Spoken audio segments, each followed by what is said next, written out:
Buenos días a todos, soy Javier, el secretario del colegio y bueno, lo primero que quiero hacer es excusar al decano que hoy no puede acompañarnos y abrir esta jornada y por mi parte nada, agradeceros a todos que participéis hoy en esta conferencia, en esta charla de Alberto Poveda y de Javier Barros de ADECUA, desde luego darle las gracias a ellos y bueno, estoy seguro que será una jornada de interés en este caso, especialmente para gente que pisa la obra, jefes de obra y directores de obra, pero desde luego para cualquier técnico tiene interés.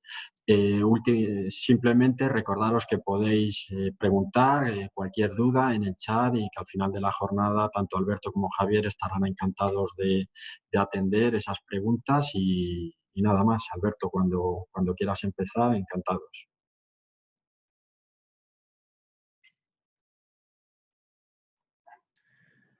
Buenos días, muchas gracias Javier y sobre todo gracias al Colegio Caminos por habernos dado la oportunidad de estar hoy aquí un poco poniendo de manifiesto nuestra experiencia en el sector de las tuberías como fabricantes y también como colaboradores en la instalación en muchas de las obras del sector de la construcción, ¿no?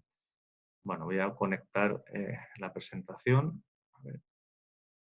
Vamos a ver. Vamos a compartir pantalla.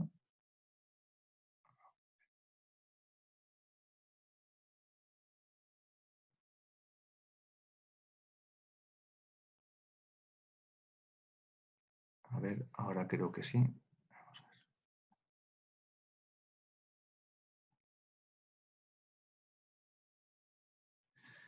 Bueno, pues como veis, el título de esta charla, esta presentación, es una correcta instalación de tuberías plásticas en obra civil, principalmente.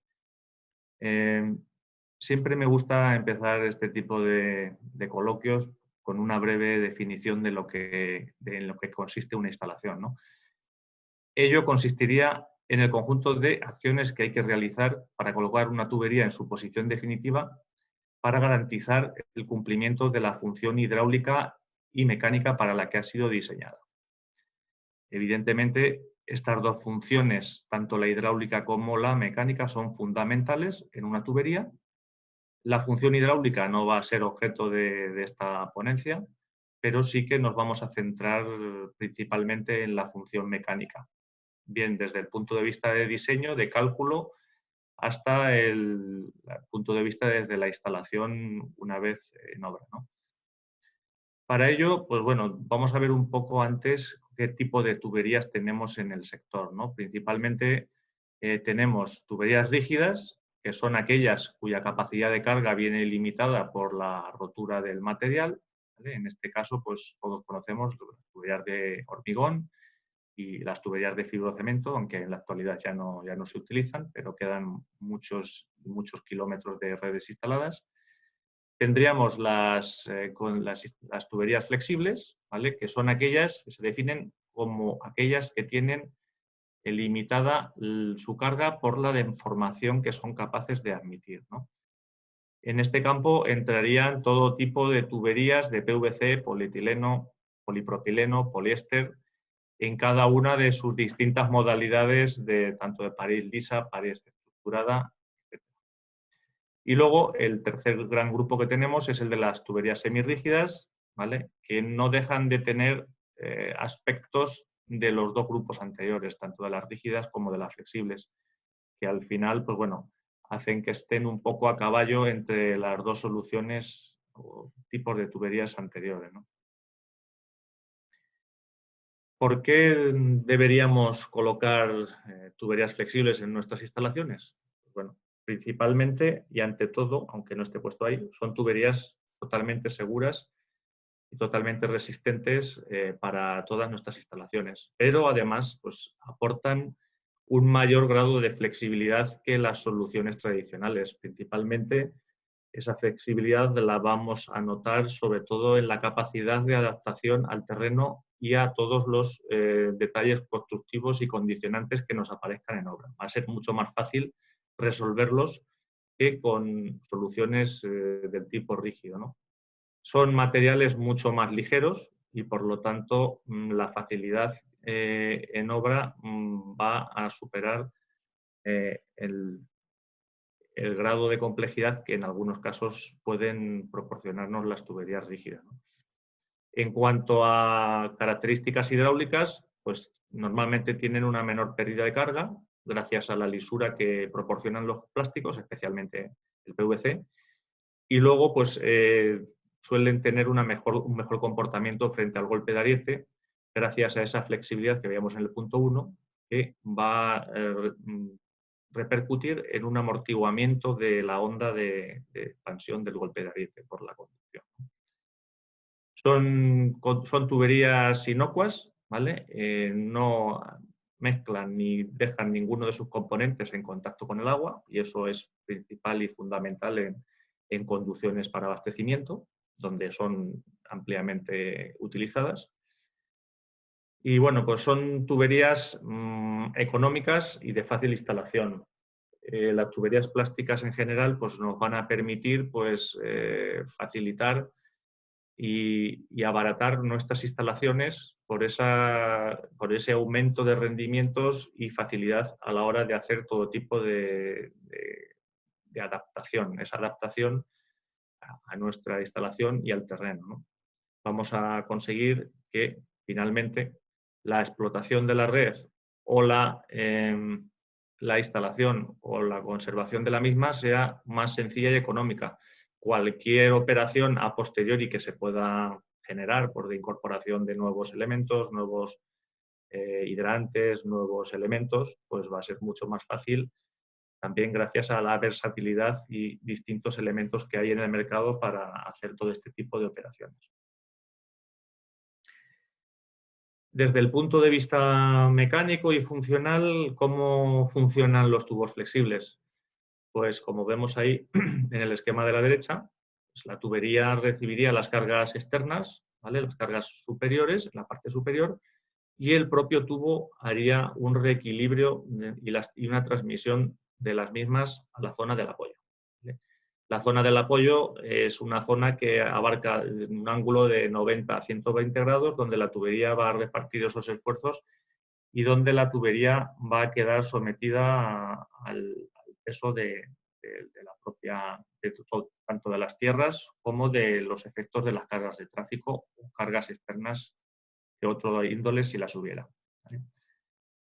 En importante papel juega el relleno lateral porque depende de él en gran medida para soportar estructuralmente las cargas verticales. Al final de lo que se trata es que se alcance un equilibrio entre el relleno lateral y la resistencia de la tubería para que esta situación sea viable tanto a medio como a largo plazo. Por lo tanto, como tenemos que recalcar que del grado de la calidad de la compactación del material lateral depende la deformación que pueda alcanzar la tubería durante su vida útil, ¿vale? ¿Qué es lo que aporta la propia tubería para el sistema? Pues la tubería aporta su propia rigidez, y la rigidez de un tubo se definiría como la carga necesaria para obtener una deformación del 3%. Es un ensayo normalizado que se suele hacer en fabricación y que viene definido en la norma de producto de las tuberías, ¿no? La rigidez es la característica principal por la que se definen las tuberías de saneamiento que no van a estar sometidas a presión interna, ¿no? Y esta serie es una serie normalizada y que puede ir desde rigideces 2, 2,5, 4, 5, 6, 8, 12, 16. En función del tipo de tubería, el material y la aplicación, pues cada fabricante adaptará la serie más adecuada para su material, ¿vale? Finalmente, cuando todo el sistema alcanza el equilibrio, pues lo que se puede observar en la tubería es una leve o gran deflexión, ¿vale? Que es la reducción del diámetro vertical, el porcentaje de reducción del diámetro vertical con respecto al inicial, ¿vale?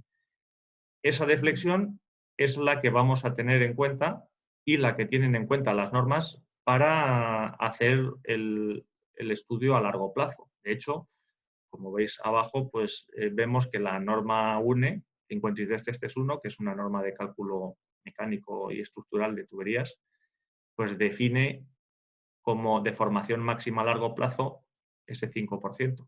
Los materiales plásticos no deberían trabajar por encima de ese 5% porque podría verse comprometida la estanquidad o la capacidad estructural de la propia tubería, ¿no?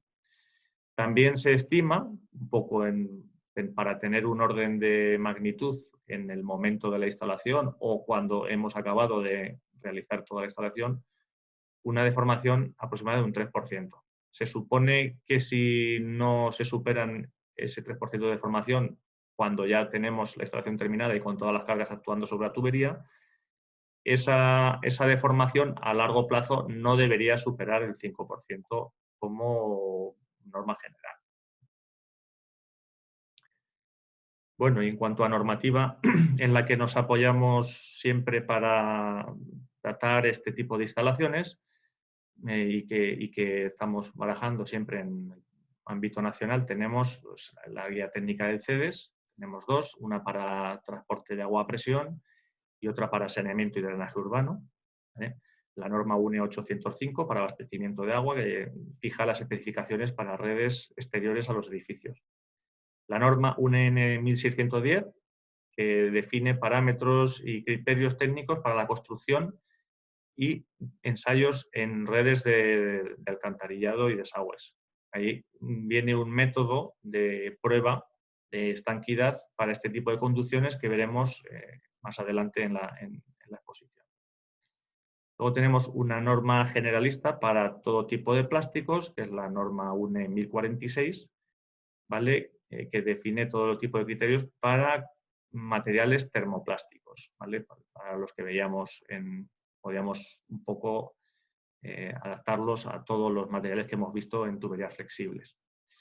Luego tenemos la norma UNE 1452, que es la norma específica de producto del PVC-U, y la parte 6, la parte que hace la actitud al sistema, la parte de instalación de tuberías de PVC. A continuación vemos que la norma 1 de 53.331, ¿vale? Es el método de cálculo mecánico y el criterio de comprobación para tuberías de pared homogénea y lisa, ¿vale?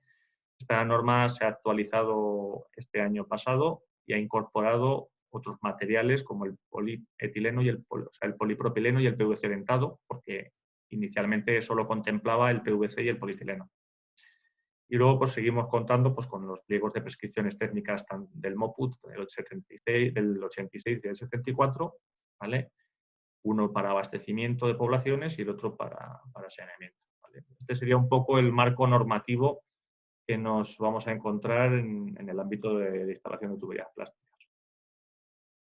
Finalmente, de lo que se trata y de lo que tenemos que conseguir con nuestro proyecto, con nuestra instalación, es una sección tipo de esta índole, ¿no? Pues una tubería instalada sobre una cama de apoyo con una zona lateral y zona inferior de riñones compactada, ¿vale? Con un material adecuado, una zona de recubrimiento superior, de protección con respecto al relleno de la parte superior de la tubería y bueno, pues con una serie de características que vamos a ir viendo que salen tanto del cálculo mecánico como de la experiencia un poco posterior en obra.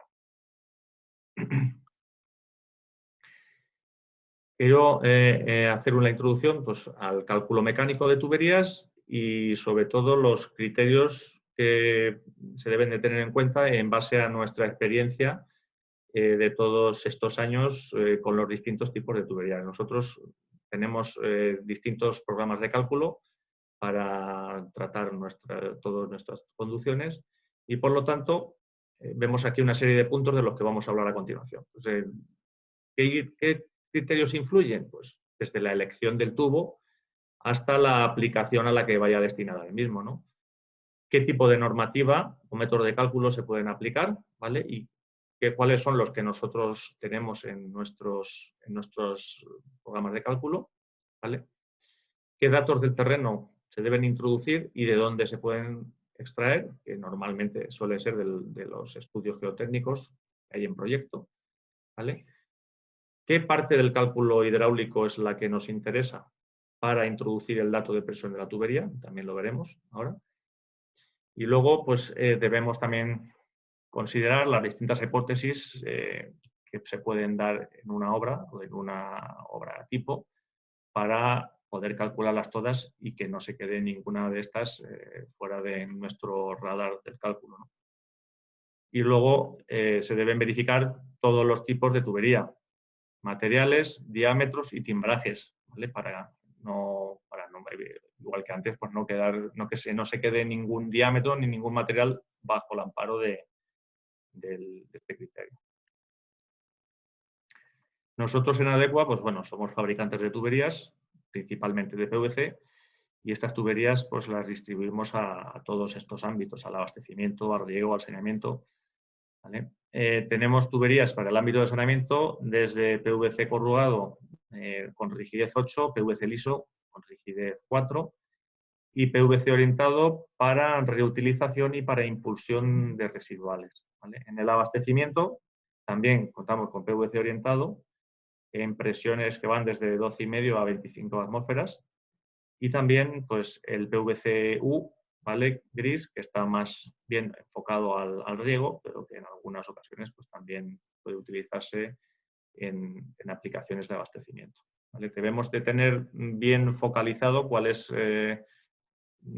inicialmente, antes de ejercitar el cálculo, cuál es nuestro ámbito de aplicación y cuál es la tubería que queremos que sea la utilizada en nuestro proyecto.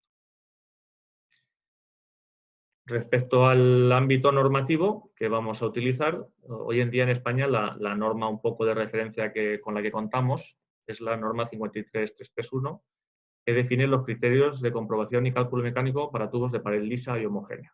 Como hemos dicho antes, pues, se ha ampliado su uso para todo tipo de materiales, PVC y polipropileno, y ya incluía anteriormente a la revisión el PVC y el polietileno, ¿vale? Nosotros, las tuberías tanto las de PVC-U como las de PVC-O, pues las calculamos con este método. También tenemos y contamos con otra norma, que es la ATV A127, ¿vale? Que es una norma alemana que define el método de cálculo, que es una norma de amplio reconocido, de reconocimiento internacional y que nosotros también utilizamos, en este caso, para el cálculo y la comprobación mecánica de tuberías de PVC corrugado. Luego, a nivel europeo, tenemos también otra norma, que es la UNE 12995, que es generalista y que da cabida y da introducción a las normas que se están utilizando en los distintos países de la Unión Europea. Por lo tanto, esta norma también nos remite a la 5331 como norma de referencia en España. Y luego, pues, a otros documentos, otras normas con carácter mundial, pues pueden ser el fascículo 70, que es la norma de referencia en Francia, y el manual M23 de la agua, que es la norma americana de referencia en este tipo de cálculos mecánicos que nos podemos encontrar en cualquier tipo de proyectos en este mundo global.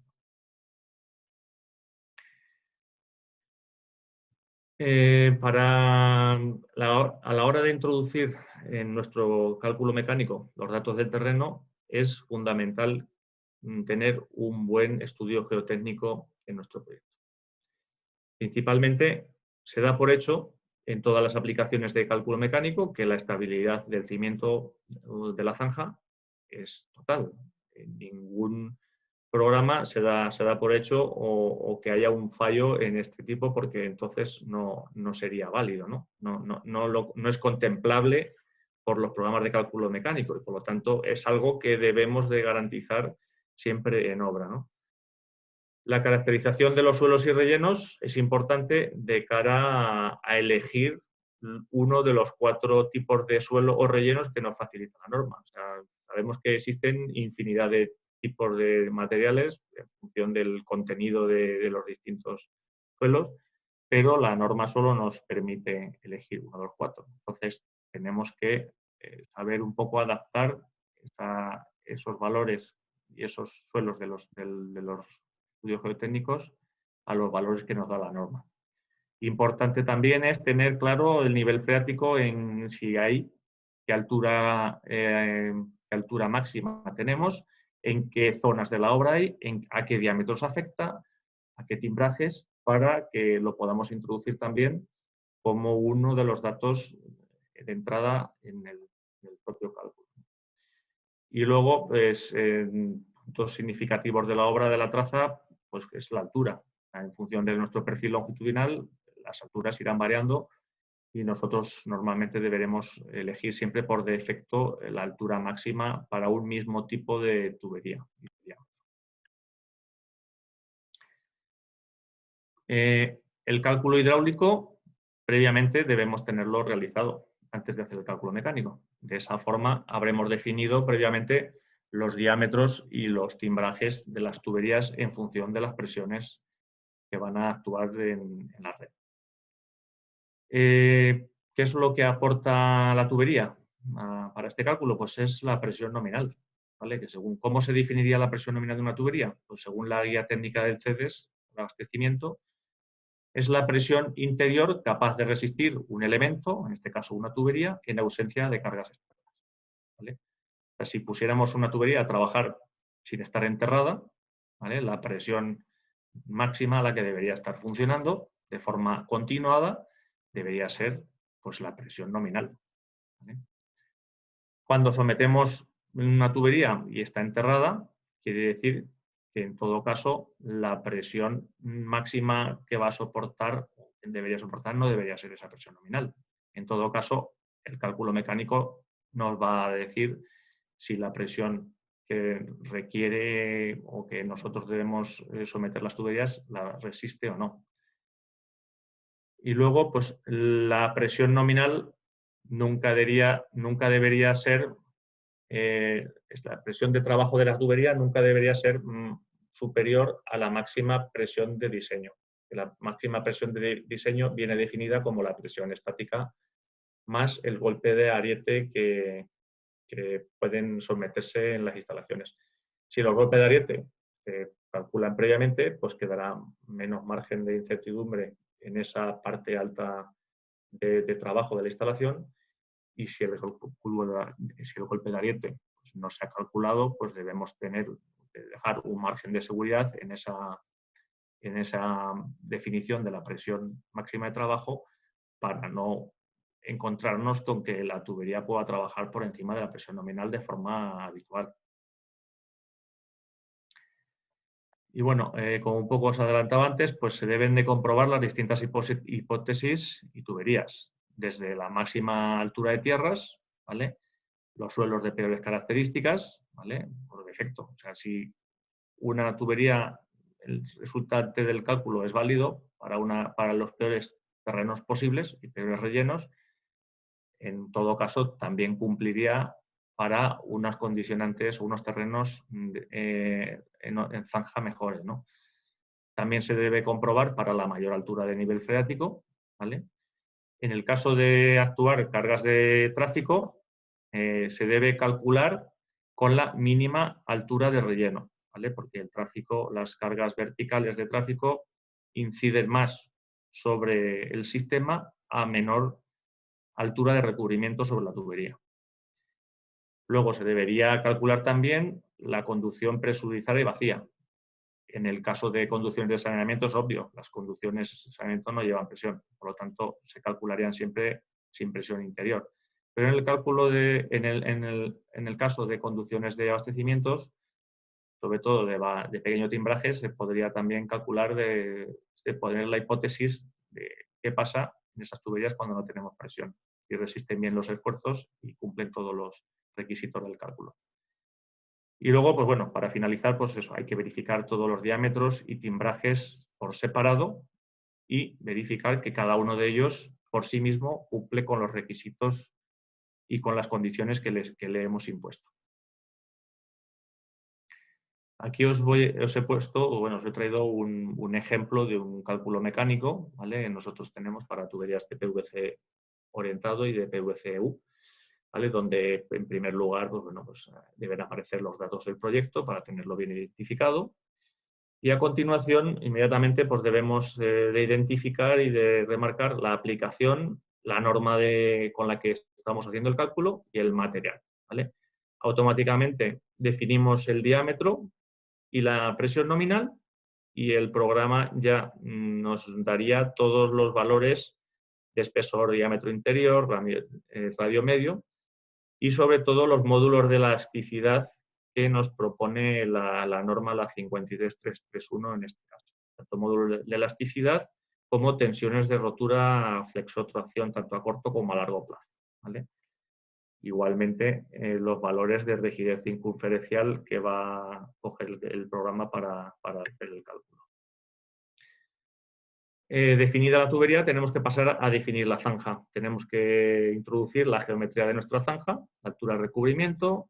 Bueno, inicialmente debemos elegir en qué tipo de instalación tenemos. Si una instalación en zanja o bajo terraplén, con las casuísticas que tenemos ahí en el esquema, o bien una zanja terraplenada, en la cual pues, hay una parte inferior donde se ve una zanja y luego vamos a construir un terraplén a partir de esa cota. Introduciríamos como datos relevantes pues, la altura de recubrimiento por encima de la generatriz del tubo, el ancho de zanja a la altura de la clave del tubo y el ángulo de la pared del tubo, ¿vale? Con todo ello, al final, en función de esas dimensiones, el programa nos diría pues, si estamos en una zanja estrecha, una zanja media o una zanja bajo terraplén. Debemos definir también la seguridad para el cálculo.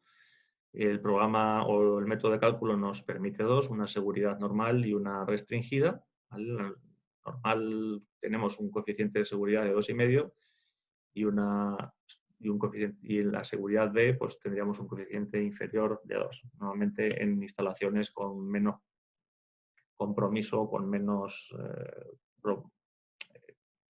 capacidad de generar problemas en el caso de que fallen. Introduciríamos a continuación pues, la profundidad del nivel freático en metros y la presión hidrostática a la que va a soportar nuestra tubería, ¿vale? A continuación definiríamos también las condiciones del apoyo e introduciríamos el ángulo de apoyo de la misma, en este caso pues hemos considerado 90 grados. Y aquí un poco viene de la cuestión, ¿vale? A la hora de traer los datos de los suelos que previamente tenemos determinados en el cálculo geotécnico. El método de cálculo define 4 zonas en una zanja. Vemos que la zona 1 es la parte superior de la zanja, ¿vale? La zona 2 es la envolvente de la tubería, los materiales que van a componer esa zona. La zona 3 es el suelo natural de las paredes de la zanja. Y la zona 4 sería el cimiento o el terreno que se compone en la parte baja de la zanja. Normalmente suele ser similar, salvo que haya algún elemento de distinción entre ambas zonas. Como os decía antes también, pues la clasificación de suelos que hace la norma pues está hecha en 4, en suelos no cohesivos, ¿vale? Principalmente gravas y arenas sueltas, poco cohesivos, gravas con algo de arcilla, medianamente cohesivos, pues ya con unos porcentajes de arcilla importantes, y ya luego el grupo 4, que es el peor para este tipo de cálculos, que suelen ser suelos cohesivos, principalmente arcillas. A la hora de determinar el tipo de suelo, debemos de fijarnos en el porcentaje de finos que nos proporciona la norma, ¿no? En el grupo 1 vemos que el porcentaje de finos es inferior al 5%, ¿vale? Por lo tanto, tendremos suelos principalmente de esqueleto granular. El grupo 2, aunque predomine el esqueleto granular, tendremos ya un porcentaje de finos definido entre el 5 y el 15%. El grupo 3 ya aumentaremos ese porcentaje de finos hasta el 40%, y ya para el grupo 4, pues cuando sobrepasemos esa cantidad, pues debemos considerar siempre el grupo 4 cuando tengamos suelos de mala calidad, con elementos orgánicos, nos iremos y por defecto consideraremos ese grupo 4. automáticamente, ya definidos los suelos, tenemos que asignarle a cada zona del material, de la zanja, ¿vale?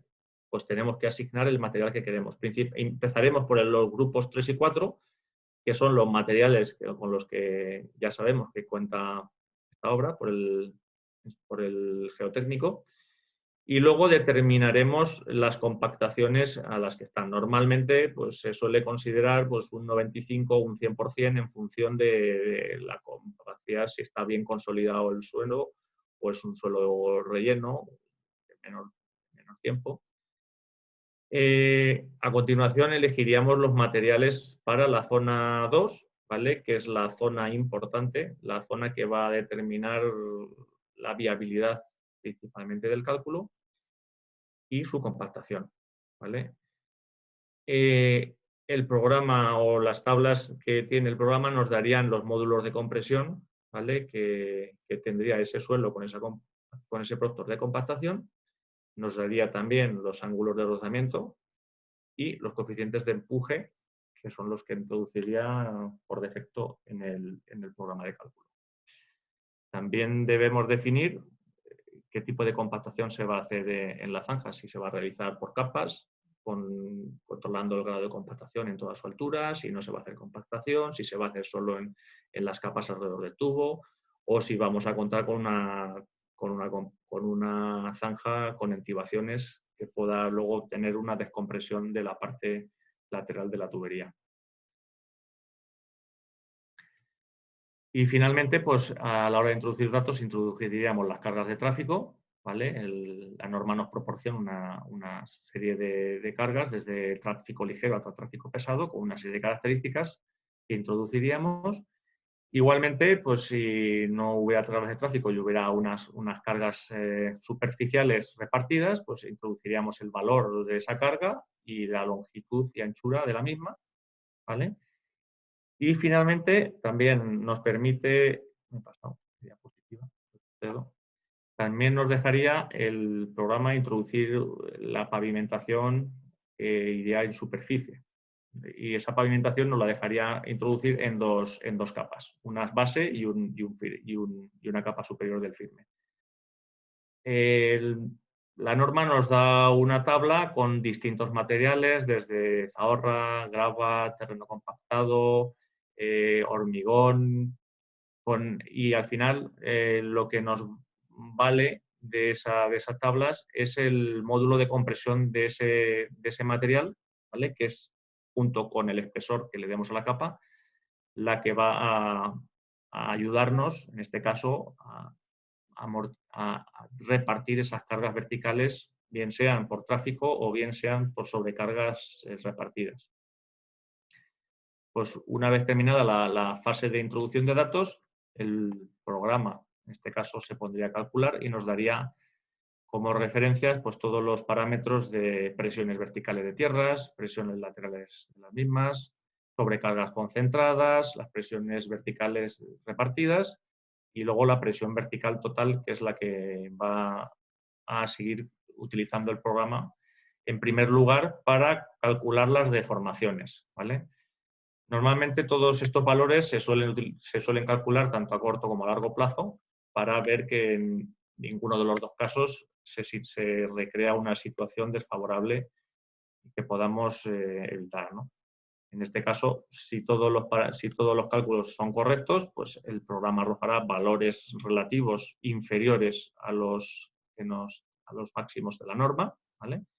Y nos dirá que tenemos un cálculo válido en la verificación de deformación. La siguiente verificación que hace el programa es las tensiones en la pared de la tubería. Para ello hace una concentración de los esfuerzos flectores, de momentos flectores y los axiles que actúan sobre la pared de la tubería, tanto en la clave como en los riñones como en la base, y en base a ello pues, se calculan los esfuerzos tangenciales máximos que soporta la tubería. Y esos esfuerzos tangenciales máximos los compararemos con los máximos que pueda soportar la tubería. y de ahí, pues aplicando el coeficiente de seguridad de 2,5, que es este caso, que es el que hemos adoptado, pues veremos qué grado de seguridad tenemos en cada uno de los puntos de la obra, en puntos de tubo, tanto en la clave como en los riñones como en la base. En este caso, ninguno de los factores es inferior a 2,5 y por lo tanto el programa nos arrojaría que el tubo es totalmente válido. Y la última verificación que haría nuestro método de cálculo es una verificación al colapsado, ¿vale? El colapsado de la tubería podría venir influido por la altura de tierras, ¿vale? Para ello hace una primera verificación, coeficientes de seguridad del colapso que produciría a la altura de tierras. A continuación hace una verificación también de la presión exterior del agua, que tendríamos, del nivel freático, y finalmente hace la acción simultánea de ambas y, por tanto, que es la que realmente estaría actuando en nuestro caso, ¿no?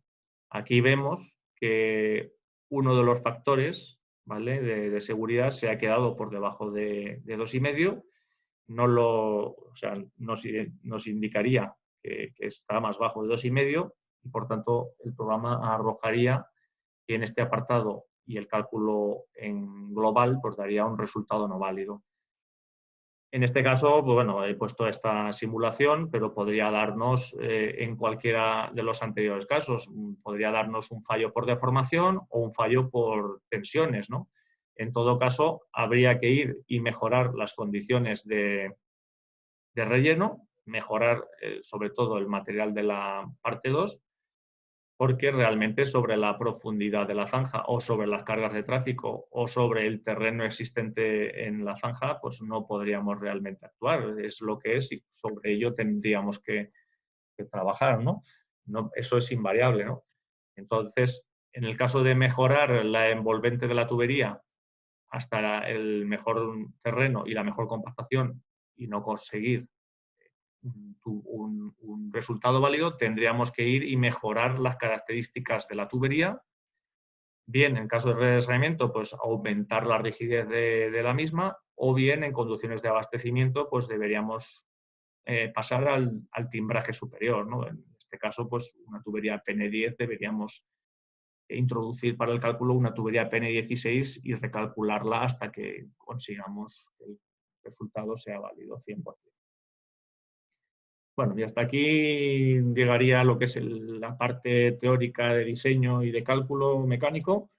Y ahora vamos a empezar la parte práctica, que es ya el momento de la instalación de nuestras tuberías en obra, ¿no? Está un poco en varios apartados. El primero de ellos es la recepción y acoplo de las tuberías.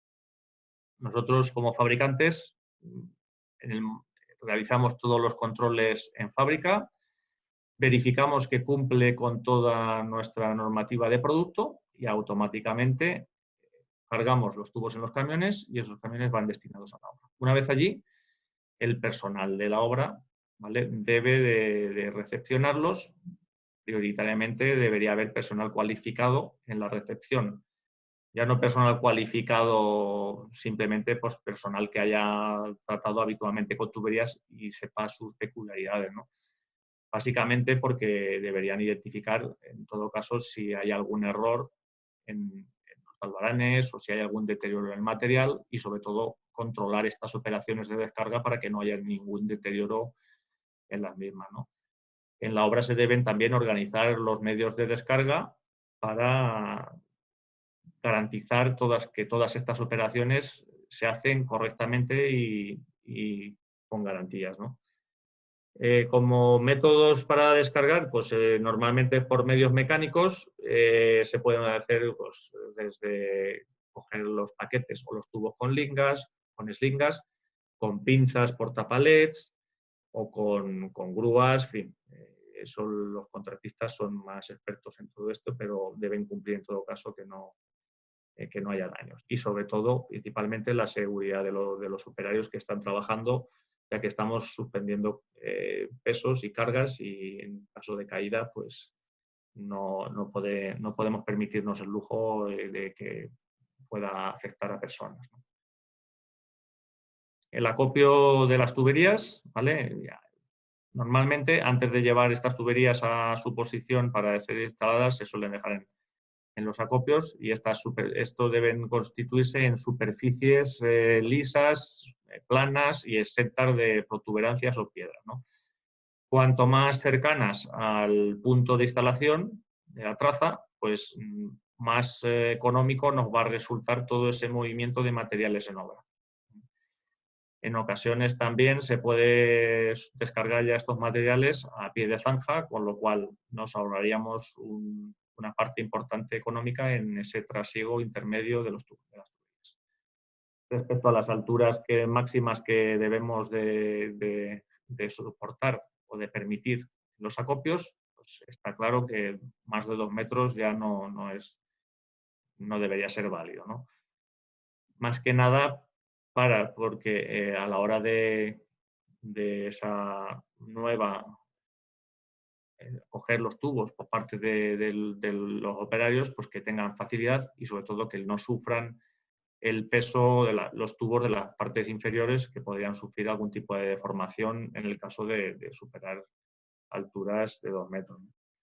Y luego, si lo que hacemos es regirnos por el diámetro, pues en función del diámetro, pues sabemos que para diámetro 400 pues tendríamos como máximo 5 alturas y tendríamos que acopiar tubos de forma unitaria por encima de 1400 milímetros. El punto siguiente, ¿vale? Entramos ya en el apartado de obra civil, que es ya la excavación de zanja, y por lo tanto siempre se recomienda que se haga un buen y un correcto replanteo de la zanja, ¿vale?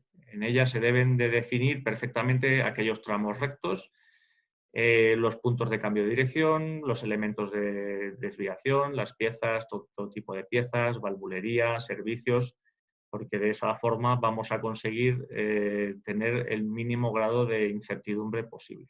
A mayor grado de definición de este punto nos va a simplificar mucho y vamos a tener que improvisar menos durante las siguientes fases.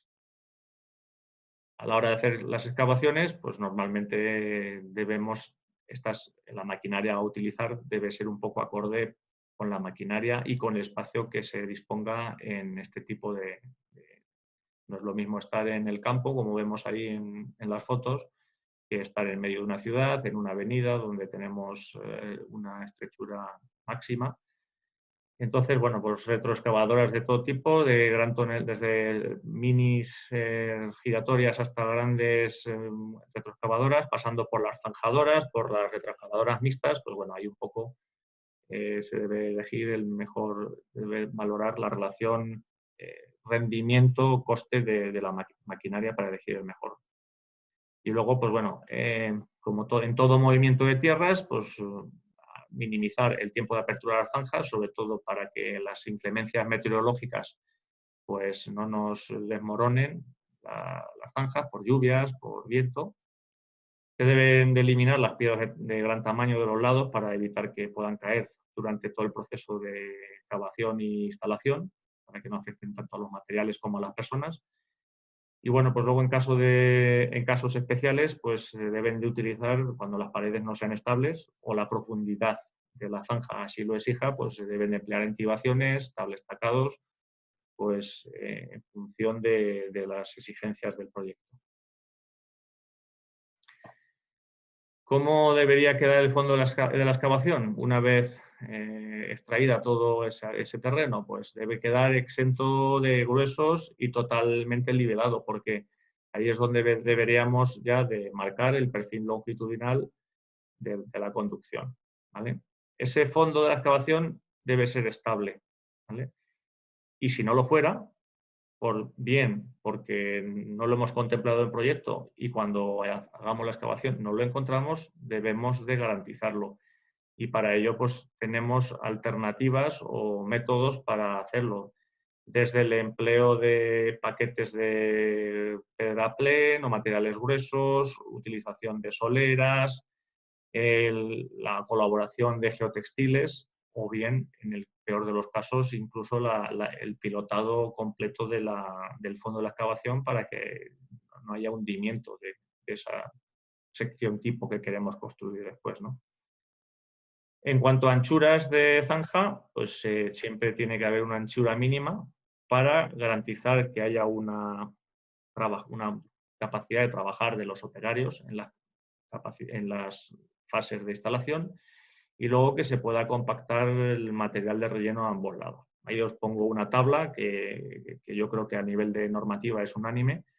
Y bueno, pues en función del diámetro y del talud de la zanja, si está encibado o no, pues bueno, se define un ancho en función del diámetro más una distancia adicional.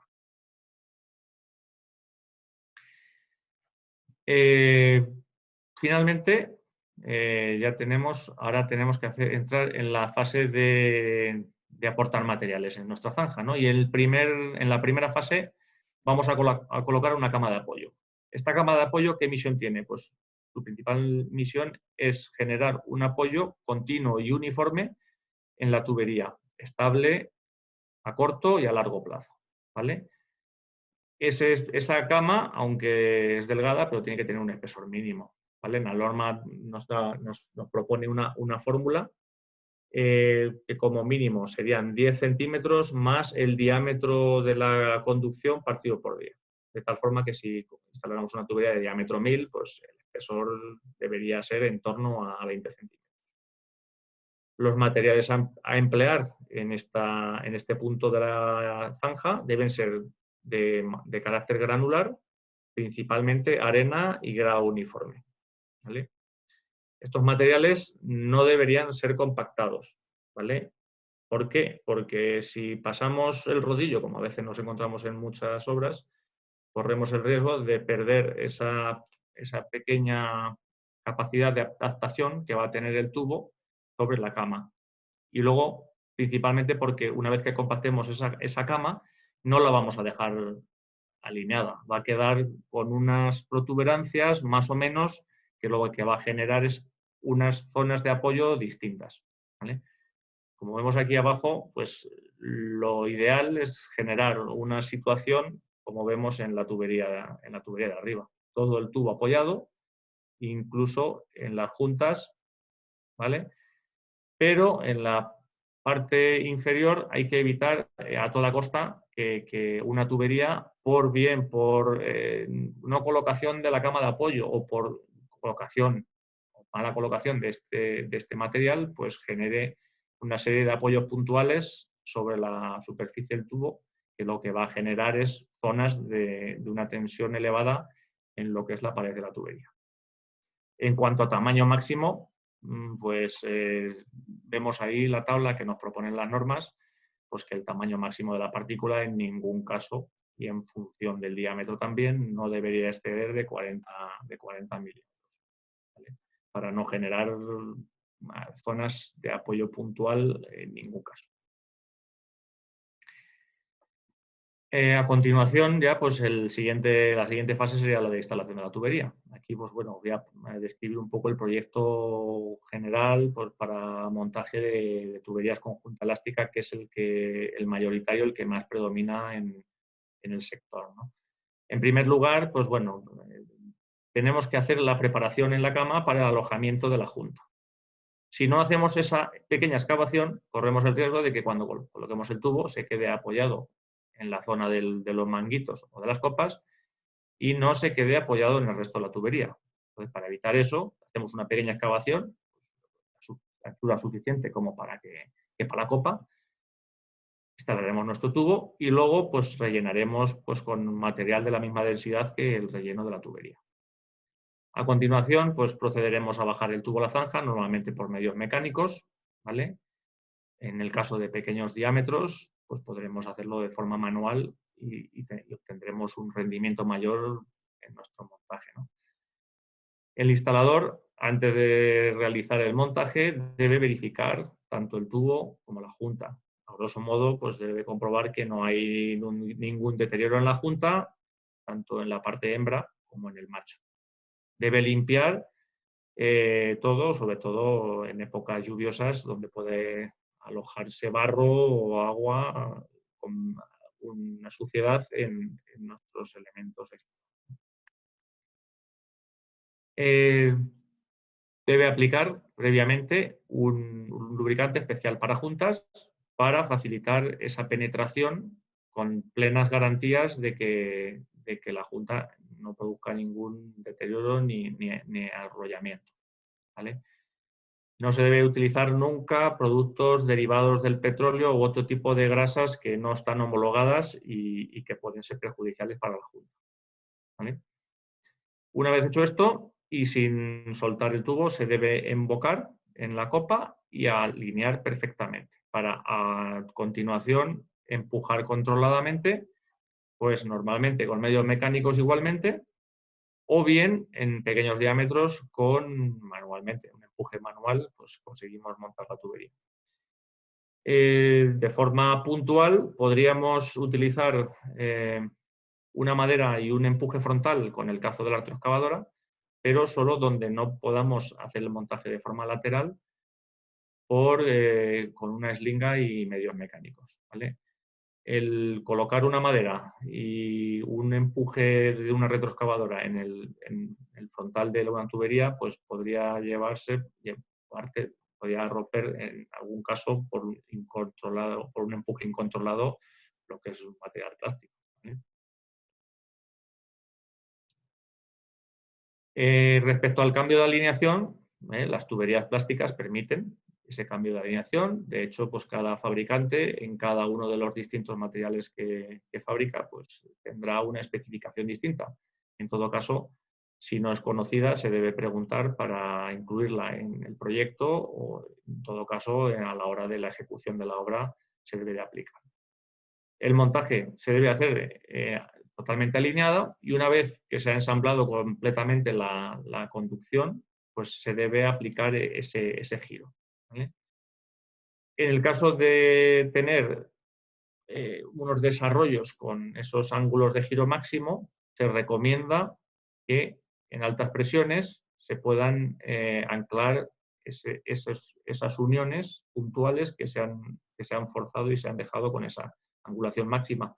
O bien esmerarse más en la compactación del relleno de la parte exterior para que en ningún caso ese pequeño ángulo pueda ir a más durante su funcionamiento y su vida útil, ¿no?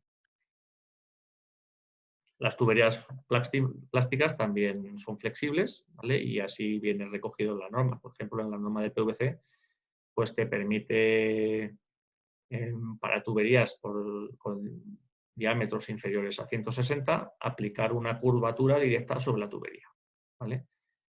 Igualmente, debes ensamblarse los tubos alineadamente y a posteriori pues se le da el giro se debe sujetar para que ese giro, porque la tubería se quedaría forzada. En todo caso, habría que aplicar o colocar material de relleno provisionalmente para mantener esa curvatura.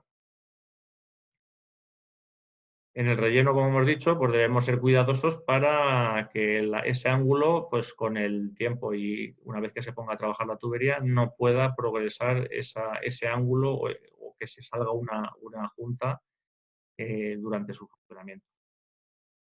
Y bueno, para acabar este apartado de instalación de tuberías, pues vamos a hacer una serie de precauciones generales para tener en cuenta.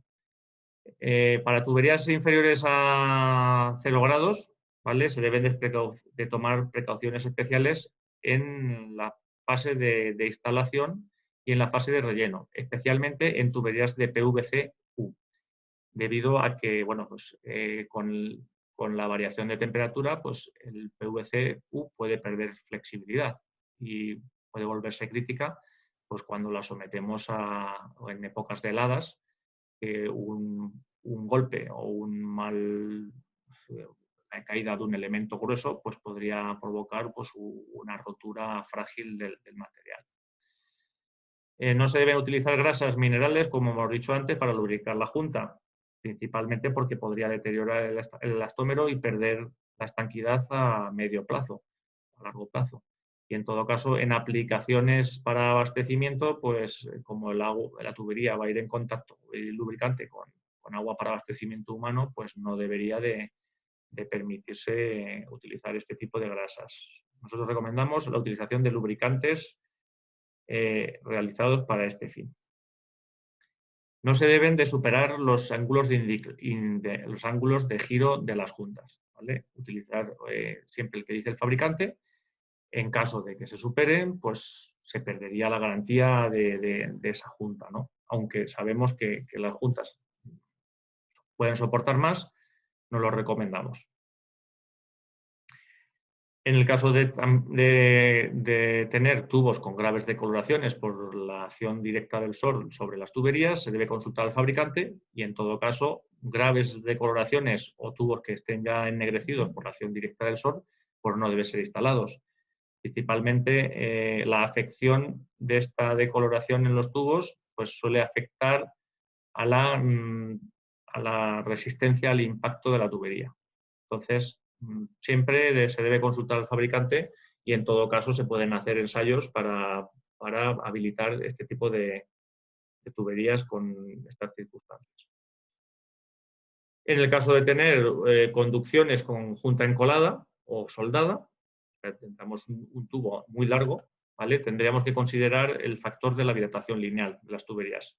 Como vemos, para tuberías de PVC este factor es de 0,08 milímetros por metro y grado centígrado. Para polietileno ese factor sería del orden de 3 veces mayor, de 0,22. Entonces, tendríamos que, en conducciones muy largas, con unos gradientes de temperatura entre el día y la noche, pues, que pudieran oscilar en torno a 20 grados, pues podríamos llegar a varias decenas de centímetros, lo que varían estas juntas, estos extremos de la tubería, acortarse o alargarse, y bueno, pues podría incluso llegar a desmontarse muchas de las uniones. En todo caso, se debe tener cuidado en este aspecto. Luego, el efecto de la junta elástica, pues no lo vamos a tener normalmente cada 6 metros y no se recomienda dejar mucha longitud de tubería destapada, porque el efecto de la temperatura también afectaría a este tipo de conducciones con junta elástica. En este caso, se podría llegar a desmontar alguna junta si tuviéramos mucha longitud de tubería sin llegar a tapar, ¿no? Y con las variaciones de temperatura entre el día y la noche. Y luego, aunque parezca de perogrullo, pero no instalar material deteriorado o dañado. Es preferible, ante la duda, apartar el material, consultar al fabricante para que el fabricante te diga si ese deterioro o daño pues, tiene repercusión, se debe sanear el material, cortarlo o bien totalmente, o en última instancia, desecharlo para no correr riesgos.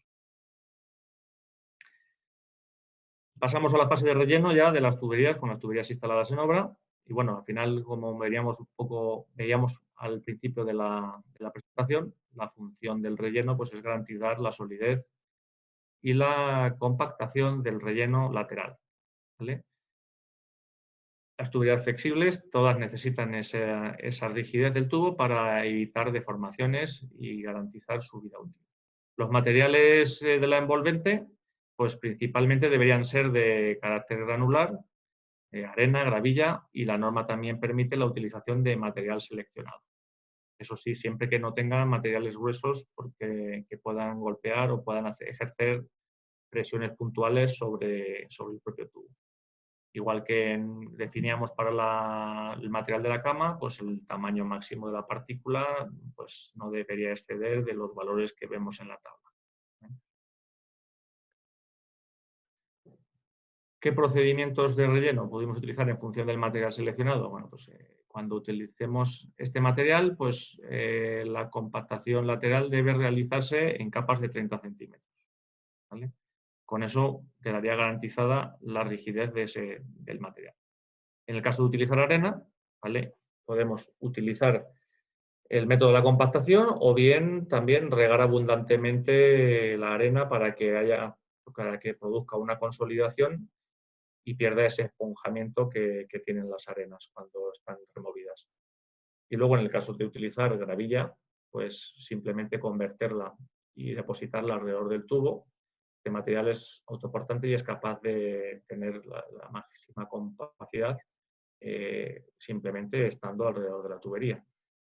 La gravilla tiene ventajas sobre todo cuando tenemos condiciones especiales de instalación, cuando tenemos terrenos inestables, tenemos nivel freático y sobre todo cuando tenemos que utilizar entibaciones o tablestacados para mantener nuestras excavaciones estables. La gravilla tiene la ventaja de que en este tipo de condiciones, que tú la viertes y luego es capaz de deslizar y ocupar los huecos que dejan las tablestacas o las entibaciones al extraerse. Eso, por ejemplo, pues no lo podríamos, este material no lo permitiría con el material seleccionado o las arenas, que quedarían más hechas al cuerpo, ¿no? Luego, en función de los medios a emplear, pues bueno, el vertido de materiales con la propia maquinaria de retroexcavadoras que tenemos en la obra, dumpers, palas, cualquier medio es válido. La compactación de la envolvente de la tubería debe realizarse siempre con medios ligeros, pisones, bandejas, etc., como vemos ahí en las fotos. Y luego la compactación superior, a medida que vamos ganando altura, con el relleno podemos ir incrementando progresivamente el peso o la potencia del equipo compactador. Y ahí en la norma UNE 1046 nos viene una tabla muy didáctica y muy de aplicación en obras, donde nos va relacionando el equipo, el número de pasadas para conseguir una buena o moderada compactación en función de los requisitos que tengamos, el espesor de las capas que debemos de verter y luego, sobre todo, el espesor de paquete de tierras que tenemos que tener por encima de la generatriz de la tubería para emplear cada uno de los elementos de los equipos de compactación.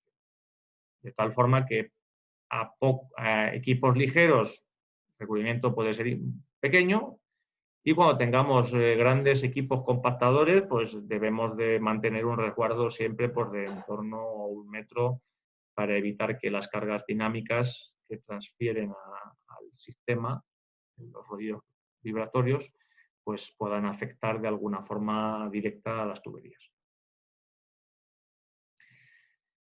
Pues bueno, dejamos de hablar de tuberías y pasamos a hablar de piezas especiales, porque al final las piezas especiales son tan necesarias o más que las propias tuberías.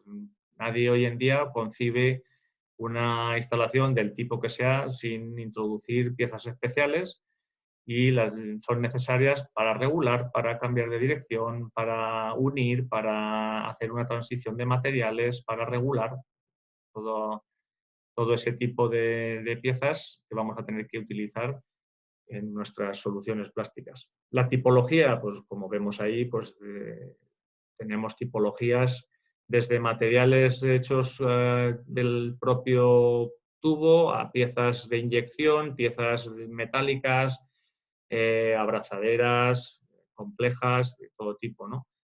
Sistemas de pozos, pues ahí la variabilidad de piezas y soluciones que introducen las soluciones plásticas pues son muchísimas, ¿no? Vamos a poder utilizar en nuestras obras. En toda pieza especial, sobre todo y principalmente en aplicaciones en presión, se va a producir un empuje, ¿vale? Y ese empuje, pues como una fuerza o como una resultante de fuerzas que confluyen en una pieza debido a los efectos de la presión hidráulica, pues va a tener una dirección y una magnitud, ¿vale? La magnitud de esta fuerza vamos a poder calcularla fácilmente pues, en función de si son codos o si son el resto de piezas, anclajes, tapones, etc. Y luego, importante o más que el empuje es saber perfectamente en qué dirección nos va a actuar esa fuerza. Normalmente en los codos va a actuar en el mismo plano que las dos alineaciones, pero hacia la parte exterior del codo. En las reducciones va a incidir ese empuje en la dirección del mayor diámetro al menor. En las T's o en las derivaciones va a incidir en la parte contraria a donde se dirige la derivación. Y luego en las válvulas, pues es el elemento más versátil en el cual puede que, en función de si está abierta o cerrada, puede haber empuje o no, o puede haberlo de un lado de la válvula o del otro. Deberíamos tener contempladas todas las opciones y el anclaje debería de contemplar que estos esfuerzos podrían venir de todas estas posiciones. Como vemos ahí, pues bueno, las piezas, hay distintas tipologías de anclajes, pero lo que sí nos propone la norma es a modo de referencia, pues en función del diámetro, pues qué valores se pueden obtener de fuerza de estos empujes, desde diámetro 63 hasta diámetro 630, que es la norma del PVC, la norma de referencia. Como vemos, para diámetros pequeños, la fuerza axial que se ejerce sobre el anclaje, pues estamos hablando de pequeñas cantidades. Sin embargo, para los diámetros grandes, los kilonewton que se ejercen ya, pues estamos hablando de presiones importantes por bar. Por ejemplo, el diámetro 630 estamos hablando de 31 kilonewton por bar. Imaginémonos una conducción que la queremos probar a 10 bares, pues multiplicaríamos por 10 y estaríamos en el entorno de 300 kilonewton. El cambio sería pues en torno a 30 toneladas. O sea, por eso es importante el dimensionado y la ejecución de esos anclajes para que no nos llevemos sustos y no que nos levanten, ¿no? Bien, una vez acabado todo el proceso, instalación de tanto de tuberías como de piezas, vamos a ver una serie de detalles constructivos, sobre todo en la interacción de tuberías plásticas con el hormigón. Vamos a ver detalles de cómo se deben hormigonar piezas especiales, de cómo se deberían hacer transición de grandes bloques de hormigón cuando atravesamos las tuberías plásticas a través de ellos, la utilización de camas de hormigón en conducciones de baja pendiente, losas y para protección frente al tráfico, hormigonado de tuberías a sección completa. Vamos a ver uno a uno a continuación. En la elaboración de anclajes, pues debemos definirlos y diseñarlos en la fase de proyecto. Y si no, pues antes de su ejecución deben ser verificados por la dirección de obra. Para el diseño, pues simplemente aplicaríamos esta fórmula. Esta fórmula en la que igualaríamos el empuje a dos factores. El empotramiento del anclaje sobre el terreno y luego el volumen y el peso de ese anclaje por el coeficiente de rozamiento con el terreno. Normalmente se recomienda desechar lo que es la parte de rozamiento del bloque y quedarnos realmente con la parte de empotramiento. Pues bueno, habría que dimensionar el bloque de anclaje, pues ancho por largo y por la altura y por importante la resistencia del terreno, que es la que nos va a determinar el volumen de ese propio anclaje. Otros criterios a tener en cuenta pues, son el no hormigonar nunca las uniones flexibles, ya que son elementos que nos van a permitir pues, tener esas pequeñas deformaciones y esos pequeños movimientos ser absorbidos por ellas en este tipo de instalaciones. No se debe de hormigonar tampoco la tornillería, porque en caso de que tuviéramos una fuga, pues podríamos llegar a reapretarla si la tenemos libre, o en caso de realizar un mantenimiento a la misma o poder cambiarla, no tendríamos que demoler ese anclaje de hormigón, ¿no? Luego, importante también es eliminar el material suelto que quede en el fondo de la excavación o contra las paredes de la zanja para que no sea un material que se pueda comprimir. Y luego, a criterio de la dirección de obras, se podría colocar una armadura de refuerzo, pues en función, grandes volúmenes de hormigón no requerirían ese armado, pero en anclajes de pequeñas dimensiones, pues sí que sería recomendable para que no se produjera una ruptura de los mismos durante su vida útil. En el caso de tener que conectar tuberías plásticas con estructuras rígidas, ¿vale? Pues o grandes arquetas o salidas de depósitos o cualquier elemento constructivo de nuestra instalación, la norma UNEN 1046 nos propone una serie de detalles constructivos que podemos aplicar a la salida de estos grandes bloques rígidos, ¿no? Principalmente consiste en la colocación de un tramo de tubo o a modo de biela de entre 1 a 2 metros en función del diámetro y siempre un poco flanqueado por 2 juntas flexibles, ¿vale? En el caso de la izquierda, pues la tubería que atraviesa el bloque de hormigón no saldría al exterior porque habría una junta que haría de cortafuegos, ¿vale? Y en la parte de la derecha, el tubo que atraviesa la obra de fábrica también saldría al exterior. Y en este caso, pues habría que poner algún tipo de elastómero para amortiguar los posibles esfuerzos cortantes que se puedan generar por estos 40 centímetros y como máximo debería sobrepasar el tubo que atraviesa la arqueta. Y en todo caso, en ambos detalles hay que garantizar pues, ese tramo de tubería, principalmente para amortiguar cualquier tipo de asentamiento diferencial que se pueda producir como consecuencia de los diferentes grados de excavación que se han producido a la hora de construir ese elemento, esa obra de fábrica. Respecto al cuando tengamos que ejecutar lechos de hormigón, pues no se recomienda que la tubería quede apoyada, la tubería plástica quede apoyada directamente sobre el lecho de hormigón, principalmente porque estaríamos generando en la zona de las copas un punto de apoyo puntual de una concentración de tensiones y luego porque la parte central del tubo pandearía en el momento que le pusiéramos las cargas de terreno verticales. Pandearía y tendríamos una conducción totalmente con charcos en todos los tubos.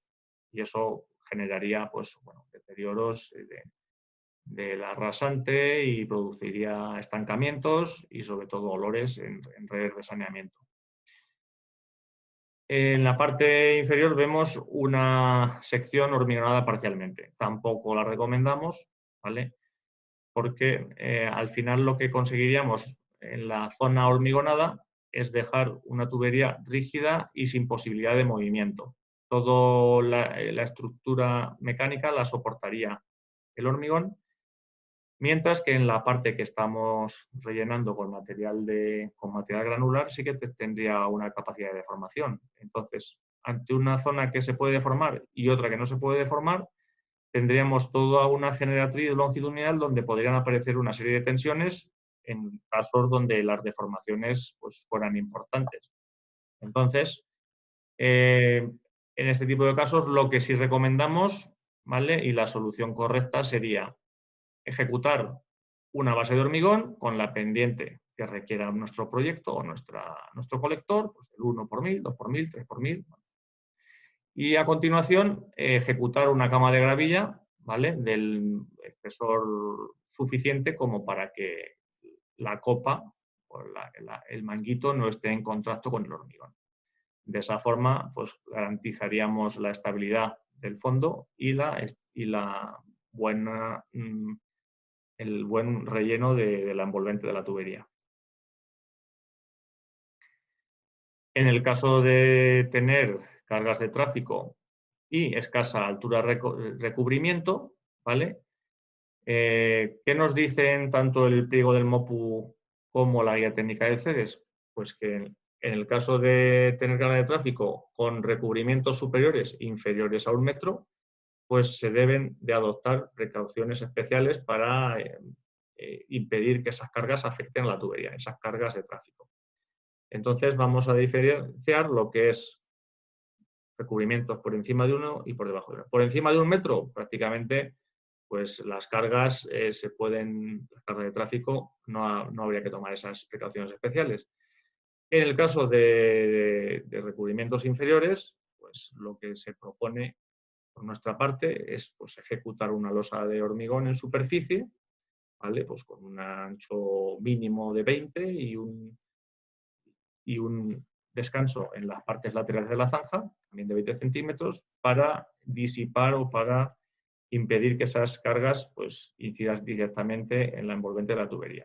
Como mínimo, entre la losa y la tubería, pues debería haber 10 centímetros para impedir que pues, bueno, pues, los asentamientos pues, pudiera llegar en algún momento a estar en contacto la tubería con el hormigón. ¿Vale?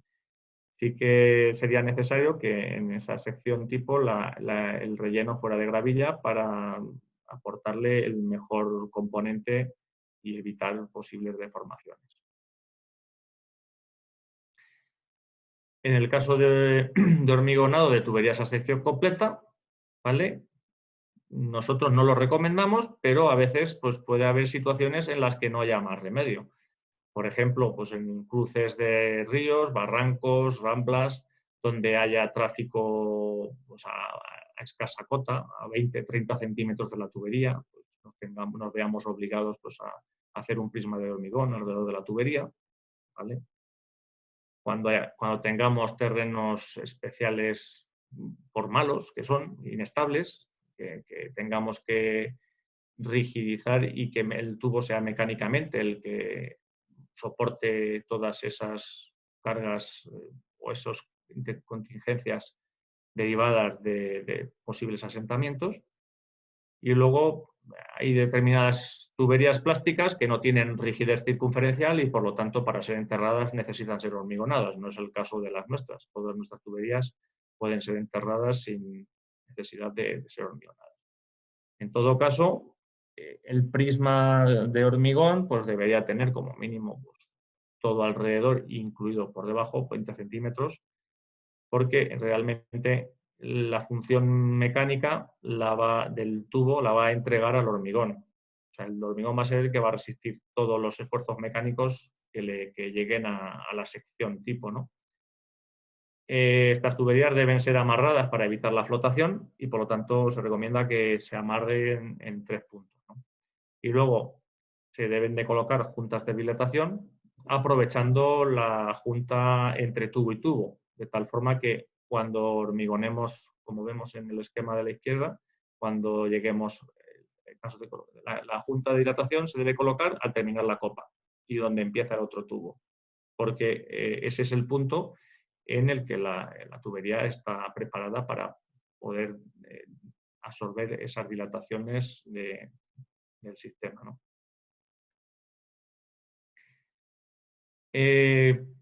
Finalmente, pues llegamos a las pruebas de presión, que toda instalación, antes de ser entregada y puesta en servicio, pues debe de realizarse. En el caso de conducciones de abastecimiento, conducciones en presión, pues la prueba a ejercitar será la prueba de presión. ¿Vale? ¿Qué normativa vamos a aplicar? Pues principalmente tenemos dos en España. El pliego de prescripciones técnicas del MOPU de 1974 para abastecimiento y la norma UNE 805. Realmente lo que vamos a hacer en la prueba pues es probar todos y cada uno de los elementos de la instalación, no solo los tubos, sino las piezas, los anclajes, las válvulas, las ventosas, porque realmente al final es lo que debemos de garantizar en nuestro proyecto, que todo funciona, todos y cada uno de los elementos. Y bueno, aquí pues os describo a grandes rasgos el proceso de la prueba del MOPU, pues consiste en aislar tramos de 500 metros mínimo o de otra longitud mayor a terminar por la dirección de obra, colocar unos tapones, anclarlos para que no se nos salgan, un poco recordando lo que hemos visto en el apartado de anclajes. Debemos de llenar y purgar la conducción, ¿vale? Se deben de colocar en los extremos purgadores, tapones, una toma para entrada de agua y una salida más grande para salida de aire.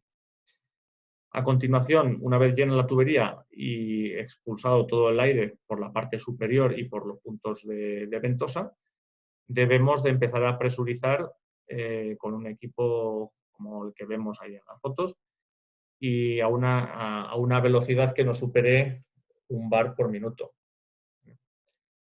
La prueba de presión tenemos que superar unos criterios, que es una presión máxima. La presión máxima de trabajo por 1,4. Ese valor es el que tenemos que alcanzar en el manómetro cuando le vemos la presión, ¿vale? El criterio de validación pues, se obtiene si durante una hora de funcionamiento de esta prueba la presión no baja de raíz cuadrada de P quintos.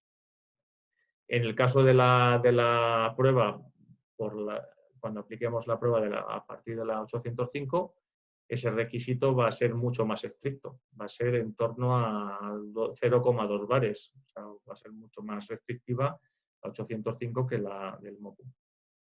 En el caso que no salga o el manómetro nos baje o haya algún reventón o se desmonte algún elemento por falta de anclaje, pues se debería reparar y volver a realizar la prueba. En el caso de conducción y de saneamiento, la prueba prescrita será la de estanquidad y también tendríamos dos normas, el pliego del MOPU del 86 de saneamiento y la que nos indica la UNE 1610. La norma 1610 pues, nos da dos métodos de ensayo, uno por aire y otro por agua. Nos define para el método de aire, pues en función de la tubería, pues en función de la presión y el tiempo que la vayamos a someter, pues nos da unos requisitos a cumplir, ¿no? En este caso, en el ejemplo que tenemos aquí puesto en la diapositiva, pues la presión a la que habría que someter, la presión de aire a la que habría que someter la conducción sería 200 milibares. Deberíamos someterla durante 1 minuto y medio y la pérdida admisible que nos dejaría perder sería esos 15 milibares. En cuanto a la prueba de agua, pues bueno, pues como máximo hay un mínimo de 1 metro de columna de agua y un máximo de 5. En todo caso, durante 30 minutos, pues deberíamos someter esa altura de agua a esa presión y la pérdida admisible pues no debería bajar de 0,15 litros metro cuadrado. En este apartado, decir que la tubería, para hacer la prueba, se tiene en cuenta la longitud y el diámetro, con lo cual debemos de garantizar una superficie mojada y en base a esa superficie mojada se debe calcular una cantidad de agua que se debe aportar al final de la prueba para verificar que no es más de esos 0,15 litros por metro cuadrado. Bien, pues con todo esto, pues yo creo que ya hemos terminado y espero que hayamos podido resolver dudas y algunos aspectos técnicos de la instalación de la tubería. Ahora pues pasamos a un turno de ruegos y preguntas y te paso la palabra, Javier. Nada, muchas gracias, Alberto. Yo creo que has dado muchísima información, muy práctico y bueno, espero que haya alguna duda y te pregunten. Javier Barro, no sé si Alberto se refería a mí o a ti, tienes tú también la palabra. Sí, nada, oye, simplemente si alguien tiene algún tipo de duda, pues puede hacerlo a través del chat y daremos un poco tiempo y si no, pues como quedan reflejadas, pues les contestaremos por otras vías, porque se nos alarga un poco el tiempo y bueno, es casi la hora.